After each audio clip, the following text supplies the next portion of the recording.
je vous pose la question suivante. Pourquoi nous faisons la prière? Pourquoi vous faites la prière et nous avons 5 prières par jour?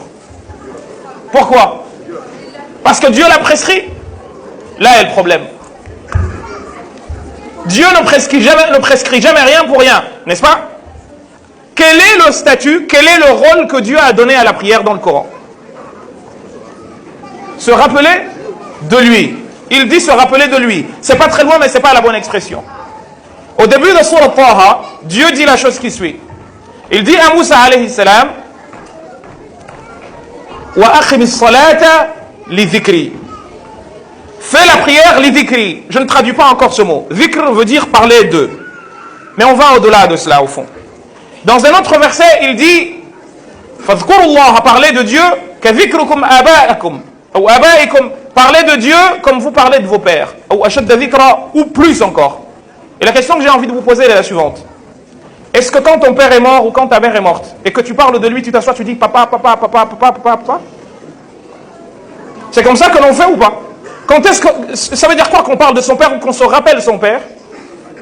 Ben en fait, ce sont des occasions précises qui, malgré vous, indépendamment de votre volonté, vont vous rappeler des situations de bonheur ou de malheur ou de difficulté que vous avez vécues avec lui. Et ça crée en vous ce besoin, et du coup, des larmes coulent en se disant, mais s'il était là, j'aurais pu faire ci ou j'aurais pu faire ça. Mais c'est à cela que sert la prière. Mais nous, qu'est-ce que nous faisons? Nous gesticulons. Et du coup, la prière qui est à la base un moyen est devenue une finalité. Et je pourrais prendre cet exemple et le multiplier sur l'ensemble de la manière dont nous concevons la religion. Dieu nous dit dans le Coran qu'il nous impose 3 choses. Inna Allah ya'murukum bil adli wal ihsani wa ita'i dhil qurba. Suivez-moi bien. Hein? Dieu vous enjoint de faire quoi? L'équité. Wal ihsan, faire le bien, on va définir. Wa ita'i dhil qurba, et donner aux proches. Et ensuite, il nous en interdit combien? 3. Et vous allez voir que l'ensemble de la religion repose sur cette injonction et cette interdiction. Wa yanhaakum, et il vous interdit. An al-fahsha'i, de quoi? Il vous déconseille quoi? La turpitude, la perversion. Wal munkari, ce qui est blâmable. Wal baghi, et l'injustice. Et jama'at al-khayr. À quoi sert une prière qui va être suivie juste après de insultes, de calomnies? À quoi sert-elle? Vous savez à quoi elle sert? À rien. C'est pas moi qui le dis, hein? C'est le prophète.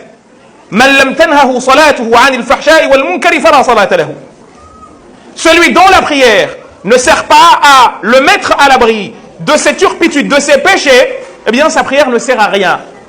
Pourquoi elle ne sert à rien? Parce qu'étant donné que c'est un instant de rappel qui va te permettre de te sentir en proximité avec ton Seigneur, tu vas à sa rencontre, mais pas juste faire un mouvement.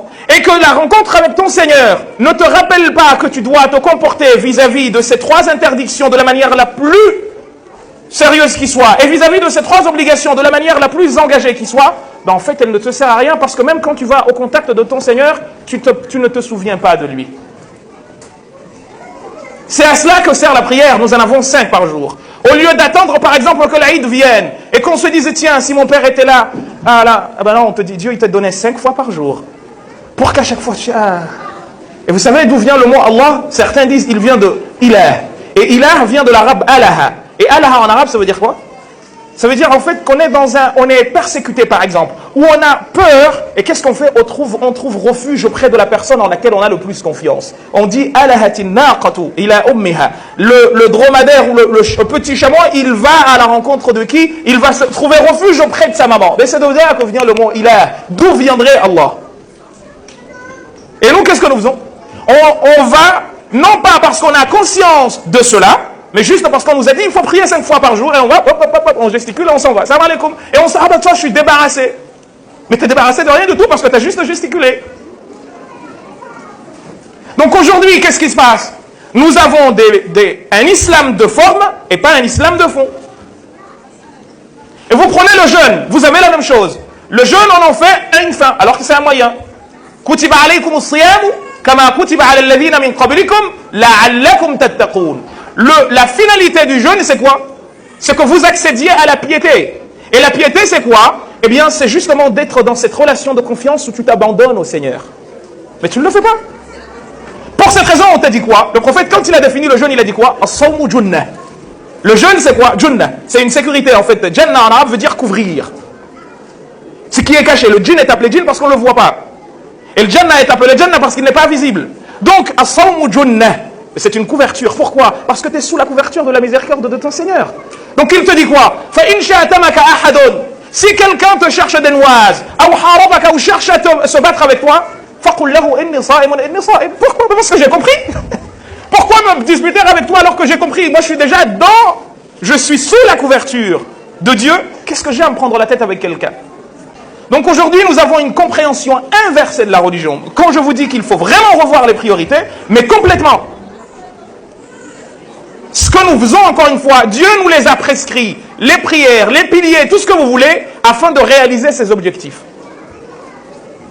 Et nous avons fait des moyens, que sont ces pratiques-là, nous en avons fait les finalités. Et du coup, nous n'atteignons ni finalité ni moyen. Nous ne sommes ni dans un cas ni dans un autre. Donc la réforme intérieure, la principale clé, c'est celle de l'auscultation. Je me regarde. Al-Kayyis dit le prophète sallallahu alayhi wa sallam, le plus intelligent parmi vous, man dana nafsah, est celui qui fait le compte de sa propre personne, wa amila lima ba'da al-mawti, et qui après avoir fait le tour de ce qui l'entoure, eh bien arrive à quoi? À la conclusion qu'il est complètement à côté de la plaque. Et qu'il doit davantage travailler, et qu'il doit davantage évoluer